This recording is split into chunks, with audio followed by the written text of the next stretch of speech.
नटखट नीलू और जादुई गुफा। एक छोटे से गांव में नीलू नाम का एक नटखट लड़का रहता था। नीलू को खेलना और घूमना बहुत पसंद था। एक दिन वह गांव के बाहर जंगल में चला गया।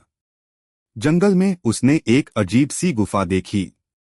गुफा के बाहर रंग बिरंगे फूल खिले थे और एक छोटी सी नदी बह रही थी। नीलू को गुफा बहुत दिलचस्प लगी। वह गुफा के अंदर गया। गुफा के अंदर अंधेरा था, लेकिन नीलू डरा नहीं। उसने अपनी जेब से एक छोटी सी टॉर्च निकाली और आगे बढ़ा। थोड़ी दूर चलने पर नीलू ने देखा कि गुफा के अंदर एक बड़ा सा कमरा है। कमरे के बीच में एक जादुई किताब रखी हुई थी। नीलू ने किताब को उठाया। जैसे ही उसने किताब को खोला, एक तेज रोशनी हुई। रोशनी के बाद नीलू ने देखा कि उसके सामने एक परी खड़ी है। परी ने कहा, नमस्ते नीलू, मैं इस गुफा की रखवाली करती हूँ। तुम यहाँ कैसे आए? नीलू ने परी को बताया कि वह जंगल में घूम रहा था और उसे यह गुफा मिली। परी ने कहा, यह गुफा जादुई है। इस गुफा में जो भी आता है उसे एक वरदान मिलता है। तुम क्या वरदान मांगना चाहते हो? नीलू ने थोड़ी देर सोचा। फिर उसने कहा, मैं चाहता हूं कि मेरे सभी दोस्त हमेशा खुश रहें। परी मुस्कुराई और उसने अपनी जादुई छड़ी घुमाई। परी ने कहा, तुम्हारी इच्छा पूरी हो गई।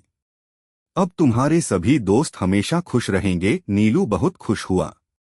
उसने परी को धन्यवाद कहा।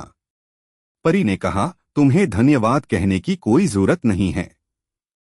तुम एक अच्छे लड़के हो।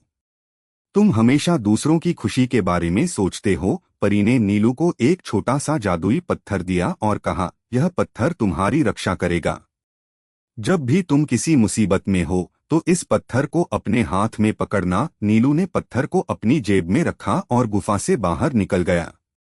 वह दौड़ता हुआ अपने घर गया और अपने दोस्तों को परी और जादुई गुफा के बारे में बताया। उसके दोस्त बहुत खुश हुए। वे सभी नीलू के साथ जंगल में गुफा देखने गए। जब वे गुफा के पास पहुंचे तो उन्होंने देखा कि गुफा गायब हो गई है।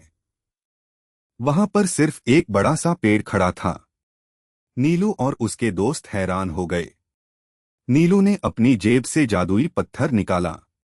जैसे ही उसने पत्थर को अपने हाथ में पकड़ा, गुफा फिर से दिखाई देने लगी।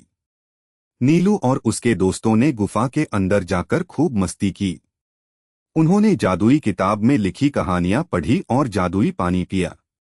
उस दिन के बाद से नीलू और उसके दोस्त हमेशा खुश रहे। वे हमेशा एक दूसरे की मदद करते थे और कभी भी किसी को दुखी नहीं करते थे। नीलू समझ गया कि दूसरों की खुशी में ही अपनी खुशी है। एक दिन गांव में एक बड़ी समस्या आ गई। नदी का पानी सूख गया और लोगों को पीने के लिए पानी नहीं मिल रहा था। नीलू ने अपने दोस्तों के साथ मिलकर एक योजना बनाई। वे सब मिलकर जंगल में गए और उन्होंने एक नया झरना खोजा। उन्होंने उस झरने से पानी गांव में पहुंचाया। गांव के लोग बहुत खुश हुए। उन्होंने नीलू और उसके दोस्तों को धन्यवाद कहा।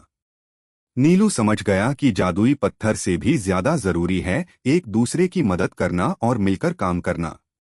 उसने हमेशा अपने दोस्तों के साथ मिलकर गांव को खुशहाल बनाने का काम किया। तो बच्चों, हमें हमेशा दूसरों की मदद करनी चाहिए और मिलजुल कर रहना चाहिए। दूसरों की खुशी में ही हमारी खुशी है। कहानी अच्छी लगी तो लाइक करें, शेयर करें और हमारे चैनल को सब्सक्राइब करें।